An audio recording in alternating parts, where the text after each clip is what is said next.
Good morning, Cullman. Thank you for joining us on Cullman Today. I'm your host, Dustin Isom, and today is Monday, August 3rd.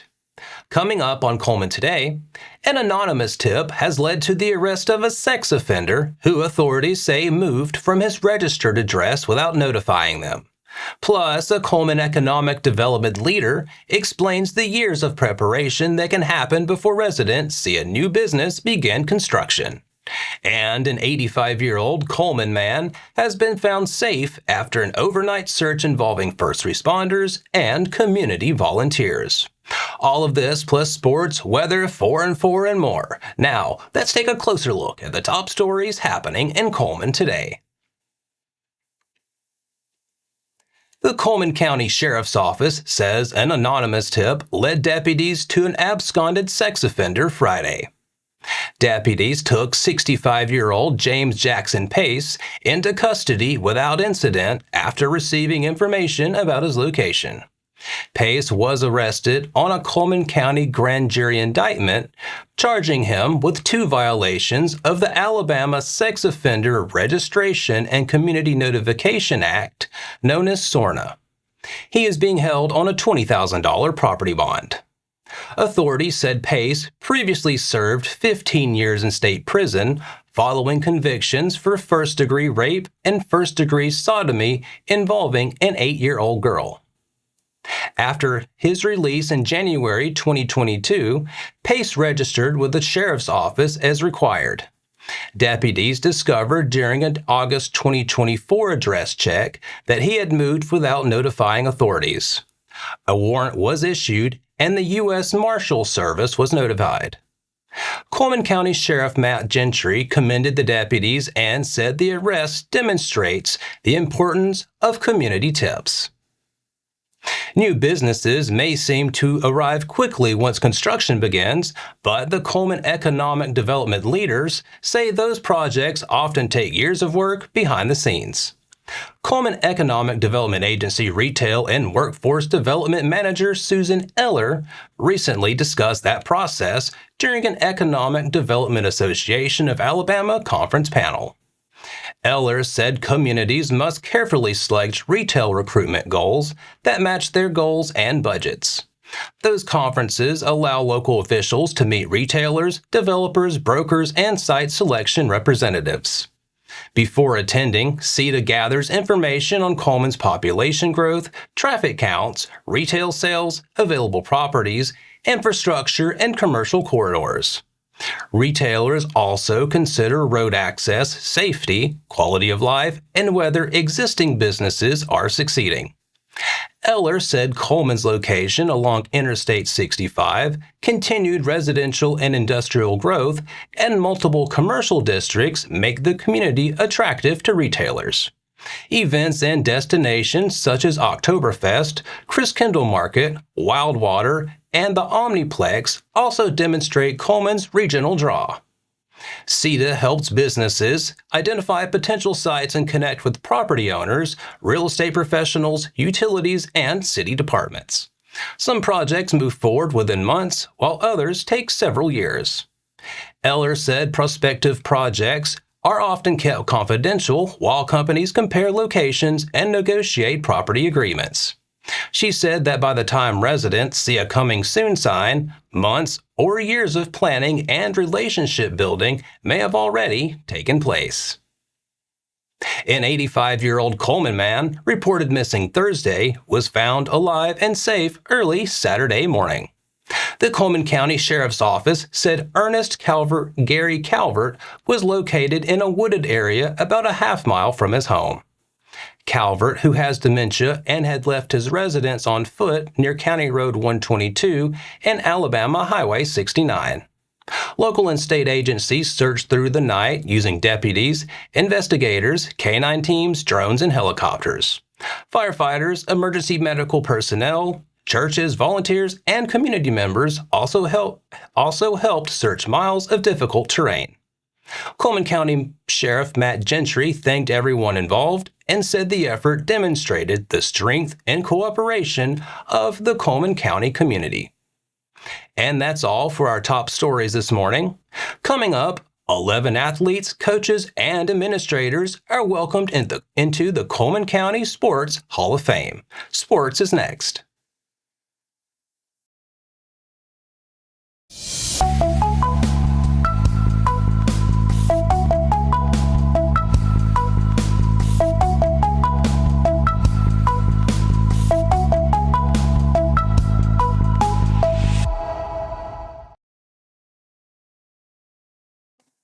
Welcome back. 11 former athletes, coaches, and administrators have joined the Cullman County Sports Hall of Fame. The organization inducted its 26th class on July 25th at Stonebridge Farms. The class of 2026 represents 8 Cullman County high schools and accomplishments spanning more than 5 decades. The inductees are Desiree Campbell, Bob Bryan, Trey Jones, AJ Lamar, Matt Black, Susan Kofer, Rod Elliott, Ronald Swan, Chuck Gambrell, Joseph Sherrill, and the late Neil Lowry. Their achievements cover football, basketball, baseball, softball, volleyball, golf, track and field, cross country, powerlifting, and bodybuilding. Campbell won a state track championship and played on Cold Springs' first state championship basketball team. Bryan played football at the University of Alabama under Coach Paul Bear Bryant, while Lamar won 3 NCAA Division II football championships at the University of North Alabama. Jones has led Florida State men's golf to 41 tournament victories and 20 consecutive NCAA regional appearances. Elliott became the winningest football coach in Cold Springs history, and Swan spent nearly 4 decades working as a coach, athletic director, and Alabama High School Athletic Association official. The class also includes record-setting athletes and championship coaches from Cullman, Fairview, Good Hope, Hansville, Holly Pond, Vinemont, and West Point. And that wraps up sports for today. Coming up next, a local artist plans a sustainable community swap, Wallace State explores the work of Claude Monet, and local riders bring home state titles.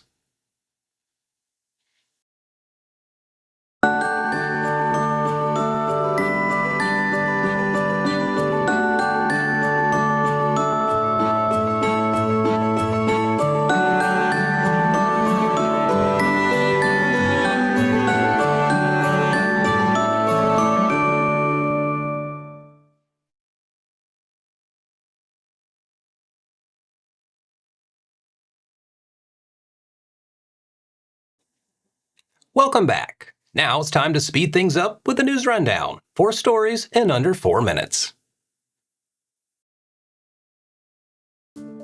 Local artist and Cayla Eclectic founder, Cayla Grace Murphy-Carnes, will host a free swap on Sunday, August 16th from 2 until 4 p.m. at Straight to Ale Brewing Speakeasy venue in Huntsville. Participants may bring up to 10 new or gently used items and exchange them for things they will use. Suggested items include women's clothing and accessories, children's items, craft supplies, and home decor. Murphy-Carnes said the event will focus on bohemian, whimsical, homemade, and maximalist styles. Attendees will receive a card showing how many items they contributed and are encouraged to take at least that many items home. The event is intended to reduce waste, save participants money, and help women connect with others who share similar interests. Any clothing left after the swap will be donated to Kurt's Closet to support its back-to-school efforts. Scan the QR code on screen to register or volunteer. The Evelyn Burrow Museum at Wallace State Community College will host a free virtual presentation about the life, art, and lasting influence of Claude Monet. Maggie Crosland, curator of European art at the Birmingham Museum of Art, will lead the lecture Friday, August 7th at 11 a.m. She will discuss Monet's influence on Impressionism, his famous water lily paintings, and the research behind the Birmingham Museum's Monet to Matisse exhibition. The program accompanies the Bureau Museum's current exhibition, Nymphaeus Luminensis, Water Lilies of Light, by French artist Laurent Sauna. The exhibition features 10 large paintings inspired by Monet's gardens in Giverny. It represents 8 years of work and will remain on display through Saturday, August 15th. Registration for the virtual presentation is available at boroughmuseum.org/register. Cullman County Master Gardeners are offering advice for protecting tomato, pepper, and eggplant plants from hornworms. The bright green caterpillars are hawk moth larvae and can quickly strip leaves and damage garden plants. Master Gardener Brad Mitchell recommends using Bacillus thuringiensis, commonly known as BT. The naturally occurring soil bacterium is applied to plant leaves as a spray or dust. When a hornworm eats the treated leaves, proteins in the BT become active inside its digestive system. The pest typically stops feeding within hours and dies within a day or two. BT targets certain caterpillars including hornworms, cabbage worms, and loopers. Mitchell said it does not harm people, pets, birds, honeybees, or other beneficial insects such as ladybugs. It also breaks down quickly in sunlight and is approved for organic garden. Master Gardener John Lynch also recommends placing mesh netting over plants to prevent hawk moths from laying eggs. Baileyton hosted the National Gaited Horse Association's Alabama State Horse Show on July 25th at the Baileyton Park Arena. Several riders earned top honors during the competition. Emma Huddleston and Prince collected 7 state championships and 2 reserve state titles. Abby Huddleston and Rhett Huddleston also earned first-place blue ribbons. Sawyer Watson and Baby won the lead line championship, while Cadence Gibson and Rockstar were named Alabama State NB Style champions. A complete list of winners is available at nationalgatedhorse.com. And that's all for your 4 stories in under 4 minutes. Now for a quick break before we look at the weather ahead and pay our respects with obituaries. I'll be right back after this quick message.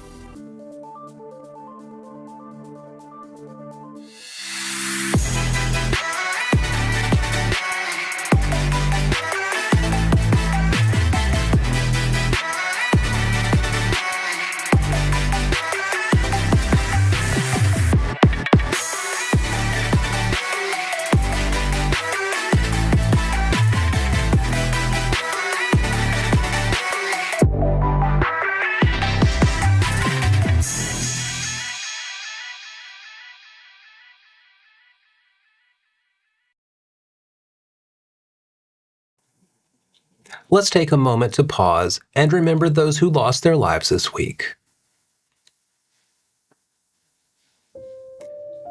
Sandra Annette Rushing Sinyard, 79 of Cullman, passed away Friday, July 31st. Graveside memorial service will be Thursday, August 6th at 5 p.m. at Prospect Cemetery. Our thoughts and prayers go out to her friends and family. Now, let's take a look at your weather forecast. Today will be mostly sunny, with a 30% chance of showers and thunderstorms mainly after 5 p.m. We'll have a high of around 83. Tonight we'll see partly cloudy skies and a low of around 67. Tomorrow is looking mostly sunny, with a 50% chance of showers and thunderstorms mostly after 1 p.m. and we'll have a high of around 85. Tomorrow night will be partly cloudy once again and a low of around 69. And that wraps up another edition of Cullman Today. Thank you for sharing your morning with us, and remember to stay connected by following us on social media and visiting CullmanTribune.com for the latest from our community. We'll be back bright and early tomorrow morning at 6:30 a.m., but until then, I'm Dustin Isom with Cullman Today. Have a great day, Cullman.